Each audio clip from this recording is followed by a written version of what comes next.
जय नमस्कार, आपके साथ हूं मैं खुशबू मनोरमा मिश्रा और आप देख रहे हैं लाइव टाइम्स। देखिए 17 साल बाद आखिरकार शिकंजे में आ ही गया आतंकी तहव्वुर राणा।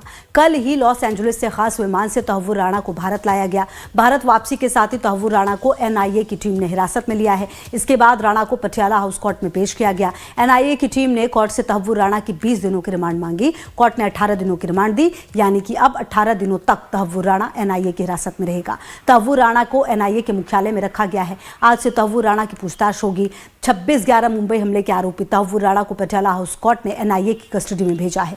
एनआईए मुख्यालय में उसे कहां रखा गया है, उसे कब और कितने अधिकारी पूछताछ करेंगे, इसको लेकर एनआईए मुख्यालय में क्या चल रहा है, इसकी पूरी जानकारी दे रहे हैं हमारे संवाददाता रजनीश सिन्हा।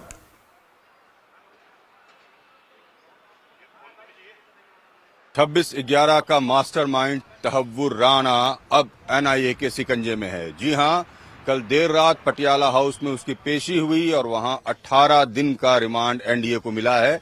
20 दिन की डिमांड थी, 18 दिन का रिमांड मिला है और एनआईए ने कहा है कि इस 18 दिन में हम 26/11 के षड्यंत्र के तमाम परतों को खोलने की कोशिश करेंगे। फिलहाल इस वक्त हम मौजूद हैं एनआईए हेडक्वार्टर के पास और यहीं पर तहव्वुर राणा जो है वो कस्टडी में है इस बिल्डिंग में, और इस पूरे सड़क को फिलहाल बंद कर दिया गया है। सिक्योरिटी पॉइंट ऑफ व्यू से आप देखिए, यहाँ पर इस लेन को तो पूरी तरह से ही ब्लॉक कर दिया गया है और इस लेन में रिस्ट्रिक्टेड मूवमेंट है। आपको दिखाएं, यहाँ पर मॉब कंट्रोल व्हीकल जो होता है वो विक्रांत जो है वो यहाँ पर मौजूद है, राइट कंट्रोल व्हीकल मौजूद है, वाटर कैनन्स लगाए गए हैं। पूरी तरह से इस पूरे इलाके को कॉर्डन कर दिया गया है। जो लोग बैरिकेड पार भी करके आ रहे हैं उनसे उनका आई कार्ड मांगा जा रहा है, पूछताछ की जा रही है, उसके बाद ही इस लेन में एंट्री हो रही है। आप देखिए विक्रांत यहाँ पर मौजूद, दो वाहन यहाँ लगे हुए हैं और पूरी तरह से जो पूरा रास्ता है ये दोनों तरफ से सील कर दिया गया है। सुरक्षा के मद्देनजर देखिए कितनी ज्यादा सुरक्षा लगाई गई है। दिल्ली पुलिस के साथ साथ सीआरपीएफ के जवान यहाँ पर लगाए गए हैं। फिलहाल ये एनआईए का हेडक्वार्टर जहां पर तहव्वुर से पूछताछ होगी और इसके ठीक सामने ये जो गेट नंबर 2 है मेट्रो का, इसे भी फिलहाल बंद कर दिया गया है। यहाँ सुरक्षा कारणों से गेट बंद है, ये स्टिकर लगा दिया गया है और पूरे रोड को देखिए किस तरीके से बंद किया गया है। जो सीआरपीएफ के जवान हैं वो लगातार ड्यूटी पर होंगे। पूरे एरिया को कॉर्डन कर दिया गया है। इस वक्त हम एनआईए मुख्यालय के सामने मौजूद है, आपको दिखा रहे हैं कि सुरक्षा किस तरीके से इस पूरे इलाके में बिल्कुल दुरुस्त कर दी गई है। यानी किसी को इस सड़क पर आने की इजाजत नहीं है। मीडिया कर्मी जो आ रहे हैं उनसे भी उनका आई कार्ड मांगा जा रहा है, उसके बाद ही उन्हें इस रोड में प्रवेश दिया जा रहा है। सिर्फ पुलिस के लोग और जिनके ऑफिसेज इसमें हैं वो अपना आई कार्ड दिखाकर यहां से क्रॉस करेंगे एक लेन से। इस लेन को पूरी तरह से बंद कर दिया गया है। जो एनआईए का हेडक्वार्टर है, गेट बंद है, इसके अंदर तहव्वुर राणा है और चारों तरफ आपको दिल्ली पुलिस और सीआरपीएफ के जवान दिखेंगे। यानी ये पूरा इलाका कॉर्डन है। इस बिल्डिंग में तहव्वुर से पूछताछ होगी और राणा से हर राज खुलवाने की कोशिश एनआईए की होगी कि आखिर हेडली के साथ मिलकर उसने कैसे रचा था देश को दहलाने का ये षड्यंत्र, और इसको लेकर एनआईए आज से 18 दिन के रिमांड पर तहव्वुर से पूछताछ करेगी। फिलहाल पूरे इलाके में चौकस सुरक्षा व्यवस्था और सुरक्षा व्यवस्था के बीच अब राणा भारत के कस्टडी में। वीडियो जर्नलिस्ट विक्रम के साथ Rajneesh Sinha, live times, NIA headquarters, Delhi. तो तहव्वुर राणा अब एनआईए की गिरफ्त में है। पूरा देश मुंबई के लिए इंसाफ मांग रहा है। बीजेपी नेता जगदंबिका पाल ने भी तहव्वुर राणा के लिए कड़ी और जल्द सजा की मांग की है। सुनिए क्या कुछ कहा उन्होंने। इसलिए उनको दर्द हो रहा है कि तहव्वुर राणा वो तमाम ऐसे राज खोलेगा कि जो उस 26/11 के मुंबई के मास्टरमाइंड के रूप में जो पाकिस्तान से बैठा हुआ, चाहे हाफिज सईद वहां घूम रहा है, या लखवी हो, या जो लोग उस आतंकवाद की घटना के सूत्रधार हैं, आईएसआई के लोग हैं या वहाँ के आर्मी से जुड़े हुए हैं, वो सब का पर्दाफाश होगा। और मैं तो कहता हूँ कि भारत के प्रधानमंत्री नरेंद्र मोदी जी की कितनी बड़ी कूटनीतिक सफलता है, कितनी बड़ी देश के लिए कि 16 वर्षों के बाद उन 175 बेगुनाह लोगों के हत्यारे को अमेरिका से निकाल करके भारत लाए हैं। और आज पहली बार ऐसा हुआ कि जो भारत से इस तरीके से आतंकवाद हो या कोई भगोड़ा हो उसको प्रधानमंत्री लाए। अब न्याय मिलेगा। तो देखिए, अब आपको कुछ सवाल दिखाने जा रहे हैं। ये सवाल जो है तहव्वुर राणा से पूछे जा सकते हैं। आखिरकार वो सवाल कौन से हैं जो उससे पूछे जा सकते हैं और जिसका वो सामना करेगा। देखिए, सवाल नंबर 1 क्या है? 26/11 की लोकेशन कहां थी? ये वो सवाल है। सवाल नंबर 2, देखिए 8 से 21 नवंबर 2008 तक भारत में क्या कर रहे थे? वहीं सवाल नंबर 3 क्या है? देखिए, नवंबर 2008 में भारत में लोकेशन क्या थी? यह सवाल भी पूछा जाएगा। सवाल नंबर 4 है, भारत में किन लोगों से मिले? यह बहुत महत्वपूर्ण। सवाल नंबर 5, मुंबई हमले के बारे में क्या जानकारी थी? सवाल नंबर 6, मुंबई हमले के बारे में क्या जानकारी थी? सवाल नंबर 7, डेविड कोलमैन हेडली को कब से जानते हो, जिसे बचपन का दोस्त बताया जा रहा है लगातार? सवाल नंबर 8 है, हेडली को फेक वीजा देकर क्यों भेजा गया? ये वो सवाल है जो सामना करना पड़ सकता है तहव्वुर राणा को। इसके अलावा सवाल नंबर 9 भी अब आपको बता देते हैं कि आखिरकार वो सवाल कौन से हैं जिससे सामना तहव्वुर राणा का होने वाला है। तो देखिए, हमारे 2 सहयोगियों की मौजूदगी है। रजनीश सिन्हा हमारे सहयोगी हमारे साथ जुड़े हुए, प्रशांत त्रिपाठी की भी मौजूदगी है, एनआईए मुख्यालय से हैं। रजनीश के पास सबसे पहले चलते हुए, रजनीश देखिए, आपसे थोड़ी देर पहले दिखा रहे थे आपकी किस तरीके से जो पूरा इलाका है उसे रखा गया है। बेहद महत्वपूर्ण दिन है क्योंकि अब 18 दिनों की रिमांड तो शुरू हो गई है। रजनीश, ऐसे में वो सवाल जो जिनका इंतजार था कि सामना हो तहव्वुर राणा को उन सवालों से, अब वो समय आ गया है। बिल्कुल खुशबू, और जिस वक्त का इंतजार पूरे देश को था कि राणा क्या क्या राज अपने अंदर छुपाए बैठा है और कैसे उसने पूरी षड्यंत्र रची, उसकी पूछताछ एनआईए हेडक्वार्टर में अब थोड़ी देर में शुरू हो जाएगी। अभी अधिकारियों की बैठक चल रही है, डीजी के नेतृत्व में बैठक चल रही है और 12 ऐसे अधिकारी सिलेक्ट किए गए हैं जो 12 अधिकारी राणा के पास जाएंगे। यानी हर किसी को राणा के पास जाने की इजाजत नहीं होगी। 12 अधिकारी जो सिलेक्टेड होंगे वो राणा के पास जाएंगे। फिलहाल जो ग्राउंड फ्लोर में एक लॉकअप है वहां उसे रखा गया है, उसके पास ही इंट्रोगेशन रूम बनाया गया है।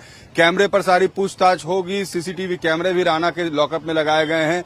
दिन भर की उसकी दिनचर्या पर नजर रखी जा रही है। उसे जो भी जरूरत वहीं पर पूरी की जाएगी। बाहर उसे लॉकअप से बाहर सिर्फ इंट्रोगेशन के लिए लाया जाएगा। और तस्वीर भी आपको हम दिखाएं खुशबू, तो देखिए किस तरीके से जो फ्लैंक है एनआईए का, जो फ्लैंक है, जिस फ्लैंक पर एनआईए है उसे पूरी तरह से ब्लॉक किया गया है। जो लोग आ रहे हैं उनके पास अगर आई कार्ड है या वो इस दफ्तर में काम करते हैं तभी उन्हें उस फ्लैंक में जाने की इजाजत है, अन्यथा इस फ्लैंक को भी ओपन रखा गया है। तो इसमें भी दोनों तरफ, सड़क के दोनों तरफ बैरिकेडिंग है और जो लोग आई कार्ड दिखा रहे हैं उनको ही परमिशन मिल रहा है। उनसे पूछताछ करने के बाद ही उनको आने जाने दिया जा रहा है।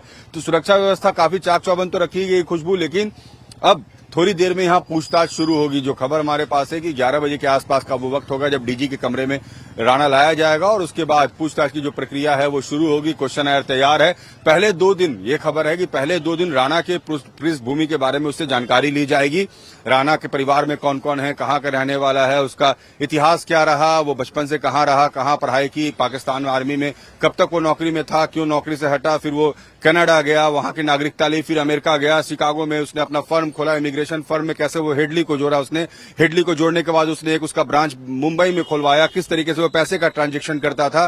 क्योंकि ये भी खबर आई कि कभी 18,000, कभी $500, कभी $1,000 वो हेडली को भेजा करता था। यहाँ वो कौन लोग थे जो हेडली के लिए तमाम चीजें मुहैया कराते थे, फैसिलिटेटर कौन कौन थे, यहाँ स्लीपिंग सेल्स कौन है जो राणा की मदद कर रहा था। राणा चूंकि खुद अमेरिका में था तो यहाँ हेडली को वो बिल्कुल वो लिस्ट हम लगातार दिखा रहे थे रजनीश की क्या वो सवाल हो सकते हैं जो उससे पूछे जाएंगे। आप रहिए हमारे साथ। इसी बीच एक अहम जानकारी आ रही है, अपने दर्शकों को बता दें, इसी से जुड़ी हुई, और उसके बाद मैं प्रशांत आपके पास भी आऊंगी। खबर बता दें अपने दर्शकों को, थोड़ी देर में एनआईए अधिकारियों की अहम बैठक है।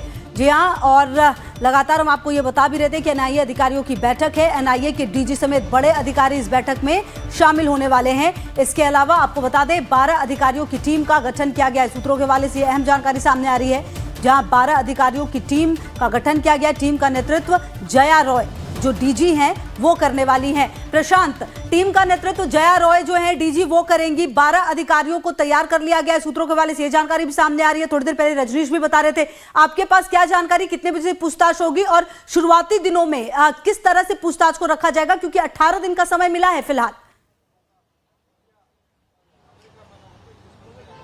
देखिए, शिखा राय डीआईजी हैं, उनके नेतृत्व में टीम बनाई गई है। 12 लोगों की ये टीम बनाई गई है। शिखा राय इसको लीड करेंगी, लेकिन जो डीजी हैं उन्होंने डीआईजी समेत 12 उन अधिकारियों को बुलाया है। 11 बजे से खुद जो डीजी हैं एएनआई के, वो एक बैठक करने वाले हैं जिसमें इस बात को तय किया जाएगा कि कौन कौन से क्वेश्चंस जो हैं वो पहले दिन पूछे जाएंगे, और उसी को लेके अधिकारी जो हैं वो आने शुरू हो गई हैं। सिखारा थोड़ी देर पहले ही एनआईए के दफ्तर में आई हुई है, और जाहिर है फर्स्ट फ्लोर पे जो डीजी का ऑफिस है उसमें वो सीधे गई हैं। इसके अलावा 12 जो उनके साथ में अधिकारी काम करेंगे उनको बुलाया गया है, और क्वेश्चनियर क्या होगा उस पर फोकस किया जाएगा। इसके बाद से 12 बजे के करीब जो राणा है उसको पूछताछ के लिए बुलाया जाना तय किया गया है। कारण यह है कि लगभग 2:30 बजे जो कार्रवाई थी कोर्ट की वो खत्म हुई है। उसके बाद से राणा इसी एनआईए दफ्तर में आया है, और थोड़ी देर तक वो सोया है। उसके बाद से उसको चाय कॉफी जो भी उसको पसंद था वो दिया गया है, और नाश्ता के बाद से उसको बोला गया है कि आपको डीजी रूम में 12 बजे पूछताछ के लिए आना है, और आपसे वो सवाल पूछे जाएंगे जिस वजह से आपको यहाँ पे लाया गया है। जाहिर है 12 लोगों की टीम पहले दिन वो क्वेश्चनियर लगभग 11 बजे की मीटिंग में वो तय कर लेगी कि किन किन सवालों पे आज फोकस किया जाए, किन पहलुओं को उजागर करके इस देश के दुश्मन के अंदर जो छुपे राज हैं उनको बाहर निकाला जाए। तो जाहिर है उसके लिए जो अधिकारी हैं वो आने शुरू हो चुके हैं, और 11 बजे से अधिकारियों की बैठक होगी जिसमें डीजी, डीआईजी और 12 वो अधिकारी होंगे जो इस खूंखार आतंकी से क्वेश्चनियर के लिए रूपरेखा और रणनीति तैयार करेंगे। जी फरा बिल्कुल। और लगातार देखिए, अच्छा रजनीश, ये बात भी तो तय है कि जब इसे लाया जाना था तभी अजीत डोभाल और गृह मंत्री तक की मीटिंग होती है, तो इससे हम समझ सकते हैं कि ये कितना बड़ा हाई प्रोफाइल मामला है, कितना इसका इंतजार रहा होगा। ऐसे में देखिए रजनीश, सवाल जवाब तो बिल्कुल तैयार होंगे ही कि आखिरकार वो क्या सवाल हैं जो इससे पूछे जाने हैं। कहीं ना कहीं बस अब इंतजार इस बात का है कि आखिरकार इस पूरे घटनाक्रम में जो 26/11 की बात हम लगातार करते हैं, किसकी किसकी भूमिका थी और भारत में रहकर कौन वो व्यक्ति थे जो इसकी मदद कर रहा था। सबसे ज्यादा महत्वपूर्ण ये जो पृष्ठभूमि है वो हो सकती है। बिल्कुल, देखिए परसों रात में देर शाम तक जो बैठक चली उसमें गृह मंत्री भी थे, विदेश मंत्री भी थे, एनएसए के एडवाइजर भी थे, साथ ही रॉ से जुड़े हुए अधिकारी थे, इंटेलिजेंस के अधिकारी थे, आईबी के अधिकारी थे। तो इन लोगों ने बैठक भी की और सारा क्वेश्चनायर तैयार है, पूरी तरह से तैयारी है। और मैं बता दूं कि जो यहाँ पूछताछ होगी उसकी हर दिन की रिपोर्ट भी एमएचए को भेजने की बात है कि किस तरीके से पूछताछ किस दिशा में आगे बढ़ रही है। खबर ये भी है खुशबू की, हो सकता है अगर जरूरत पड़े तो राणा को मुंबई भी ले जाया जाए एविडेंस को एस्टैब्लिश करने के लिए। अब किस तरह से जो पूछताछ में जो जानकारियां निकलेंगी उस आधार पर भी पूछताछ आगे बढ़ाया जाएगा। तो एक तो फिक्स पैटर्न पे जो इन लोगों ने क्वेश्चनायर तैयार किया है वो तो तैयार किया ही है, लेकिन राणा के जवाब पर भी बहुत हद तक बहुत कुछ डिपेंड करेगा कि कैसे ये पूछताछ आगे बढ़े और इसमें और कौन कौन से कैरेक्टर जुड़ते जाते हैं, क्योंकि हो सकता है कुछ और नए नाम सामने आए, उसको लेकर फिर जांच आगे बढ़े, उन लोगों को जोड़ने की कोशिश हो। तो राणा से जो पूरी इन्वेस्टिगेशन होनी है, पूरी बातचीत होनी है उसमें पूछताछ में, तो इस एनआईए बिल्डिंग में जो भी पूछताछ होगी उसमें इस बात का ध्यान रखा जाएगा कि उसमें और कौन कौन से कैरेक्टर जुड़ते हैं, क्योंकि ये दो लोगों का खेल नहीं है, सिर्फ हेडली और राणा इसमें प्लेयर नहीं होंगे। ये सबसे बड़े प्लेयर थे, ये सूत्रधार थे, ये मेंटोर थे, तो समझ में आता है। लेकिन इसमें जो स्मॉल प्लेयर्स थे, जो की प्लेयर्स थे, उनकी भी खोज होगी, उनके बारे में जानकारी ली जाएगी और राणा से ये जानने की कोशिश की जाएगी कि ये जो पूरा कॉन्स्पिरेसी रचा गया था इसमें और कौन कौन से स्टेक होल्डर्स थे, चाहे वो दूसरे देश के हो, दूसरे देश की एजेंसी हो या दूसरा देश खुद इसमें शामिल हो। ये तमाम जानकारियां राणा से ली जाएंगी। तो अब 12 बजे के आसपास जब पूछताछ शुरू होगी तो जैसा मैंने बताया कि प्राइमरी जो पूछताछ होगी उसमें इंडिविजुअल क्वेश्चन, उसके फैमिली के क्वेश्चन, उसके बैकग्राउंड से जुड़ी हुई जानकारी ली जाएगी। लेकिन धीरे धीरे जैसे जैसे खुशबू ये पूछताछ आगे बढ़ेगी इसमें और जानकारियां और एक स्ट्रेटजी बनाई गई है कि पहले 2 दिन किस तरह की जानकारी उससे लेनी है और फिर आगे किस तरह की पूछताछ करनी है, उसके लिए पूरा एक ढर्रा तैयार किया गया है। जी ठीक है, आप रहिए हमारे साथ। अच्छा प्रशांत, देखिए एक सवाल ये भी था, कल जब इसे लाया जाना था, जब ये पूरा प्रोसेस हो रहा था, जब हम इंतजार कर रहे थे कि ये कब आए, इस बीच पाकिस्तान की तरफ से भी कह दिया गया कि हमारा मतलब इससे कोई संबंध नहीं है। तो पहले ही था वो राणा, तो अभी पहले बोलेगा, अभी तो तमाम बातें आएंगी, लेकिन उससे पहले ही पाकिस्तान ने अपनी जो बात है, जो उसका चरित्र है वो दिखा दिया है। देखिए, चोर के दाढ़ी में तिनका होता है, पाकिस्तान बिल्कुल वैसी ही हरकत कर रहा है। और जाहिर है हमारी एजेंसियों ने बहुत साफ तौर पे कल ही कह दिया है, आधिकारिक प्रेस रिलीज सबको देके, कि इसमें पाकिस्तान से संचालित होने वाले 2 आतंकी संगठनों का पूरी तरह से हाथ है और उन्हीं संगठनों के साथ मिलकर राणा ने इस पूरी साजिश को अंजाम दिया। और मास्टरमाइंड में एक शख्स है राणा, जिसने इस पूरे कारगुजारी को अंजाम दिया है। तो जाहिर है पाकिस्तान अपने हाथ पैर पहले से ही पटकना शुरू कर दिया है है कि हमारा कोई रोल नहीं है, हमारा कोई रोल नहीं है, लेकिन इसके पहले भी देखा गया था कि बहुत सारे सबूत हमने दिए कि किस तरह से पाकिस्तान से जो टेररिस्ट ऑर्गेनाइजेशंस हैं वो खुलेआम चलते हैं, भारत के खिलाफ वो खुलेआम अपने हथियारों को इस्तेमाल करते हैं, हमारे निहत्थे और निर्दोष नागरिकों पे वो गोलियां बरसाते हैं। बिल्कुल उसी की कवायद के रूप में आप देख सकती हैं कि 26/11 का ये पूरा रणनीति उन लोगों ने बनाया था और उसी के तहत राणा को पकड़ के लाया गया है। लेकिन सबसे बड़ी बात यही है कि हमने एक बार फिर से बता दिया है कि अगर आप हमारी तरफ उंगली उठाएंगे तो हम आपको बकसने वाले नहीं हैं, और जाहिर है उसी के तहत प्रक्रिया जारी है। और कल रात में एनआईए कोर्ट से राणा को सीधे एनआईए के दफ्तर में लाया गया है और उसी के तहत उससे पूछताछ की जाएगी। बहुत सारे जो राज हैं वो खुलेंगे और वो लगातार हम बातचीत भी कर रहे हैं, लेकिन इस बीच अपने दर्शकों को उन खास तस्वीरों को भी दिखा रहे हैं जब हथियारों से लैस यूएस मार्शल के द्वारा भारतीय जांच एजेंसी एनआईए को वहां की एयरपोर्ट पर आतंकी तहव्वुर राणा को सौंपा गया। ये उस वक्त की ही तस्वीरें हैं। आप देखिए, ये लाइव टाइम्स पर हम सबसे पहले आपको इन तस्वीरों को दिखा रहे हैं, क्योंकि देखिए इससे पहले सिर्फ एक तस्वीर आ रही थी सामने, लेकिन अब ये वो तस्वीर है जहां पर जो प्रत्यार्पण, जिसकी बात आप कहते हैं, जो शब्द इस्तेमाल किया जाता है, मतलब कि लाया गया था और उसके बाद जो सौंपा गया था, ये पूरी प्रक्रिया जो थी उस दौरान की ये तस्वीरें सामने आ रही हैं। और ये तस्वीरें अपने आप में एक्सक्लूसिव हैं जो कि हम आपको इस वक्त दिखा रहे हैं।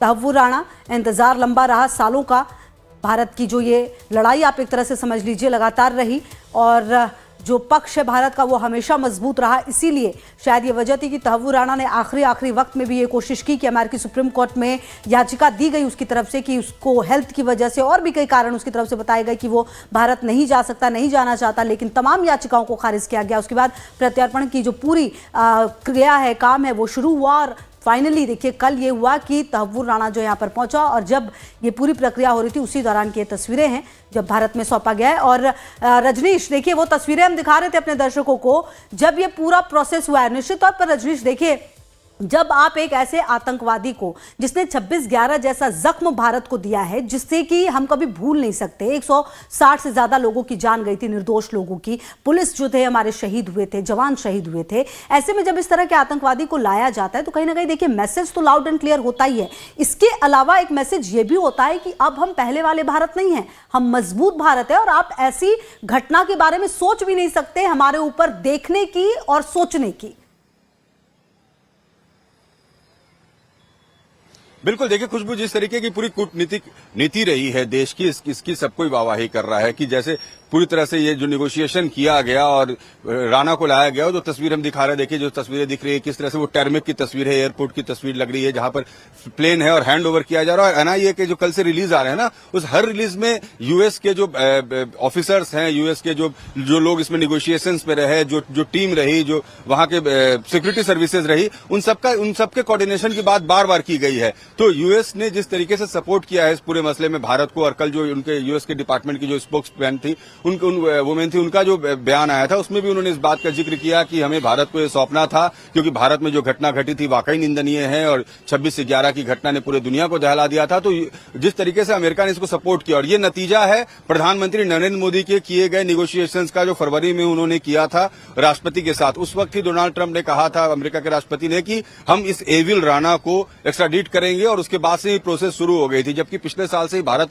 कोशिशों में लगा हुआ था और बार बार राणा जो है वहां की निचले अदालतों में, ऊपरी अदालतों में ये याचिका डाल रहा था कि इसे खारिज किया जाए, मुझे प्रत्यार्पित न किया जाए, क्योंकि उसे पता था कि जब इस बिल्डिंग में वो लाया जाएगा उससे वो तमाम सवाल होंगे और उसे वो तमाम राज उगलने होंगे जो भारत जानना चाहता है कि आखिर राणा ने क्या किया था। और अब जब ये पूछताछ यहां शुरू होगी, पीछे मेरे जो बिल्डिंग है इसके अंदर, तो उसके बाद ये तमाम राज खुलेंगे भी। तो यूएसए का बहुत बड़ा सपोर्ट रहा और इसमें हमारे देश की जो रणनीति रही ये काबिल तारीफ है। और इसलिए लोग कह रहे हैं कि जो कानूनी प्रक्रिया अपनाई गई या जिस तरीके की कूटनीतिक रणनीति अपनाई गई, ये वाकई काबिल तारीफ है। जो विरोध करने वाले लोग हैं वो भी इसे नकार नहीं पा रहे हैं कि वाकई भारत ने जिस तरीके से, भारत की सरकार ने जिस तरीके से पूरा निगोशिएशन किया, अमेरिका को तैयार किया और अमेरिका ने जिस तरीके से एक्स्ट्राडिट किया है, ये बहुत बड़ी बात है। और जो तस्वीरों में आप देखिए, जो अमेरिकन फोर्सेज हैं उसके पीछे से तस्वीरें ली गई हैं, तो ये एक तरह से ये भी दिखाता है कि कैसे ये पूरा सपोर्ट रहा वहां पर, वो लोग कैसे टर्मेक तक सपोर्ट करते रहे। और वहां से जिस विमान से लाया गया वो चार्टर्ड विमान था, फिर उसे वहां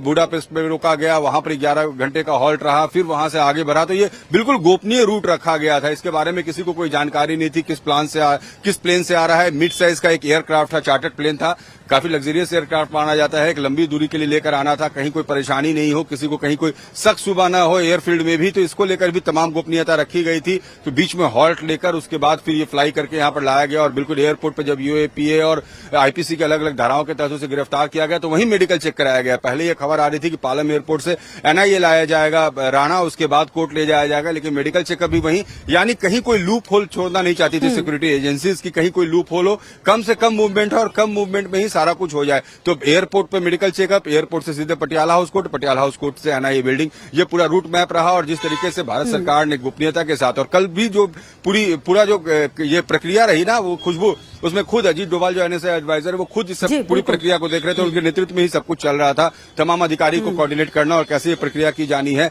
तो वो सब कुछ बिल्कुल सेफ और सही तरीके से। बिल्कुल, और यही वजह रही कि सब कुछ इतने सही से हुआ भी है। रजनीश, आप रहिए हमारे साथ। अच्छा देखिए प्रशांत, अब एक सवाल ये बनता है, अब तो तहव्वुर राणा जो है वो यहाँ पर मौजूदगी है, 26/11 जैसे हमले को आखिरकार अंजाम कैसे दिया गया था, इसकी पूरी प्लानिंग प्लॉटिंग किस तरीके से हुई थी, अब उस भूमिका को जांच करने के लिए तहव्वुर राणा के जो बयान हैं वो काफी महत्वपूर्ण साबित होने वाले हैं। और कह सकते हैं कि वो कील में जो आखिरी कहते हैं पूरे मकान में जो आखिरी कील लगती है वो उस पर आखिरी चोट हो सकती है, ये इसके बयान जो हैं।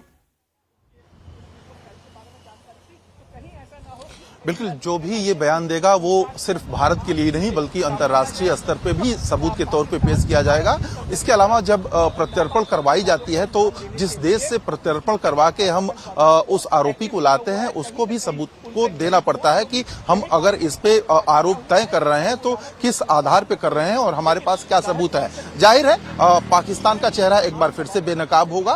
भारत तो बार बार कहता ही रहा है कि पाकिस्तान में आतंकी गतिविधियां चलती रही हैं, वो विश्व के पटल पे इसके सबूत रखते रहा है, एक बार फिर से रखा जाएगा। लेकिन प्रत्यर्पण को लेकर जो सवाल उठ रहे थे, मैं आपसे बताना चाहूंगा कि इस पूरे घटनाक्रम में यानी 26/11 में 5 अमेरिकी नागरिक भी मारे गए थे। तो अमेरिका भी कहीं न कहीं चाहता था कि उनके 5 नागरिकों के हत्या का जो आरोपी है उन तक जांच एजेंसियां पहुंचे और सही सजा दिलवाई जाए। और शायद यही कि जो हम कैलिफोर्निया के जो फोटोग्राफ्स चला रहे हैं और वहां के जो सुरक्षाकर्मी है यूएस के, वो साफ तौर पे दिख रहे हैं कि आप देख सकते हैं कि वो किस तरह से चाहते हैं कि उनकी नागरिकों को जो हत्या की गई थी इंसाफ सही हाथों में देकर ही होगी। और शायद इसी विश्वास के साथ उन्होंने हमारी सुरक्षा एजेंसी को यानी कि एनआईए को सौंपा है राणा को। और जाहिर है राणा का अब जो इंसाफ होगा वो देश ही नहीं यानी भारत ही नहीं पूरा विश्व भी देखेगा और समझेगा कि अगर भारत की तरफ उंगली उठाई गई, भारत पे किसी भी तरह के